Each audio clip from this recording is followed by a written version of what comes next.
नबीस तो वलियस में क्या फ़र्क है, यह सवाल। नबी यह अल्लाह तबारक व तआला सद तरफ चुन आमुत, तो चूँकि अल्लाह ताला सद तरफ चुनीदा शख्स यह नबी।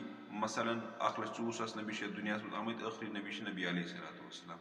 वली यह अल्लाह ताला सुंद यमिस पे फजल आसान, मगर यह डायरेक्ट अल्लाह ताला सद तरफ आमुत कहीं, बल्कि यह अल्लाह ताला सद नबी अल्लाह ताला बे नबी अलैहिस्सलाम इतात करने पत वली बना। तो कुल मिलाकर नबी डायरेक्ट अल्लाह ताला सद तरफ आसान, और वली खुदा रसूल इतात करने पत न यह ये वली बना। तो इथे कह ब्या सवाल, क्या वली गोस कुतुब मुजद्दिद यम हेक नबी से साहबस बराबर ना, बिल्कुल हेकन कह, तथ वजह यह चीज़ कि नबी साहबा नबी अम्बियन बराबर हेकि अम्बियन अल्लाह ताला थोद मुकाम दुतमुत।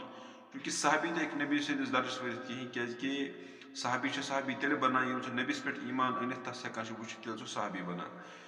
जो कुतुब अब्दाल वगैरह यम हेकन साहबी बनित कहें, यम वजह सत कि अगर यम ईमानस मज मजबूत कवी पन्निस ईमानस पे, पन्निस तहारतस पे, पन्निस तकवास पे, मगर तम पे नमो नबी अलैहिस्सलाम वुचमुत कहीं। अगर यमो नबी अलैहिस्सलाम ईमान की हालत में वुचमुत तेल आसान साहबा।